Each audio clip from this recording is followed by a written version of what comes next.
Hello everyone, in this class we will talk about the company's business scope. There are so many business scopes for Chinese companies, how should we choose? In China, the business scope is the large paragraph of text in the lower left corner of the business license, and the full text of this paragraph will not exceed 500 words.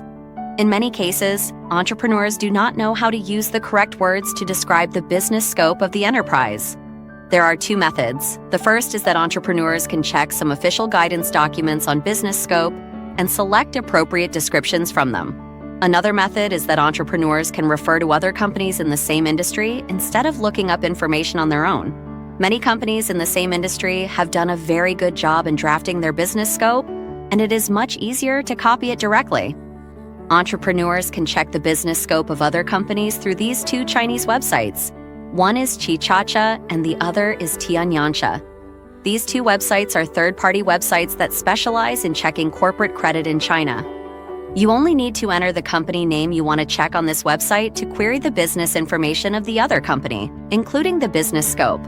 Find a benchmark company that matches your own company, compare the same projects, query and sort out the appropriate business scope.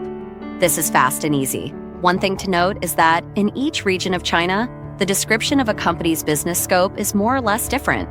And there are also some differences at different times. Therefore, if you are looking for a benchmark company, it is best to find the description of the business scope of the same industry in the region in the recent period as a reference. The business scope is divided into two main types. The first type is called General Business Projects. This general business project does not require additional approval and application for additional qualifications.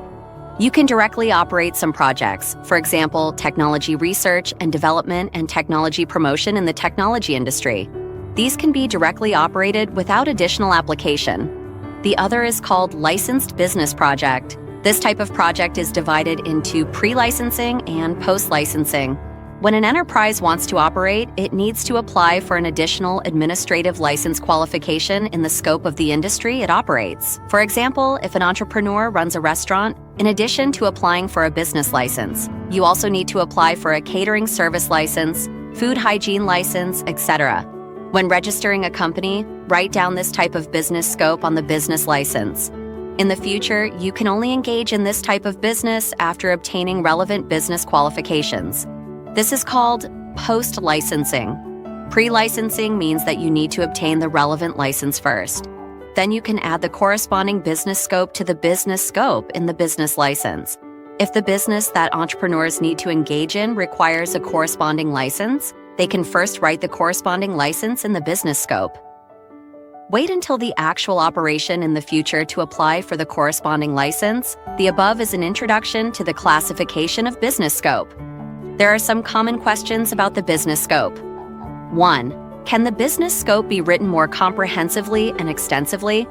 In principle, the business scope can be written as long as it does not exceed 500 words. However, there are some special cases and some business scopes may have some special features. For example, in some regions of China, the business scope related to education needs to be controlled or specially reviewed. 2. Is there any special consideration for the order of business scope? Generally, the main business scope of a company will be written at the front. Taking a technology company as an example, technology research and development and technology promotion should be written at the front, and a catering company needs to write the catering-related business scope at the front and other less important business scopes at the back. 3. Can the business scope be expanded later? This is absolutely possible.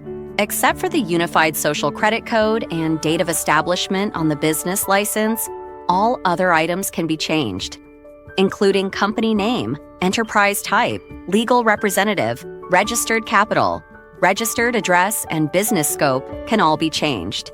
In China, the Unified Social Credit Code of an enterprise is like an individual's ID number. This is the enterprise's ID number. The date of establishment of a company is like an individual's date of birth.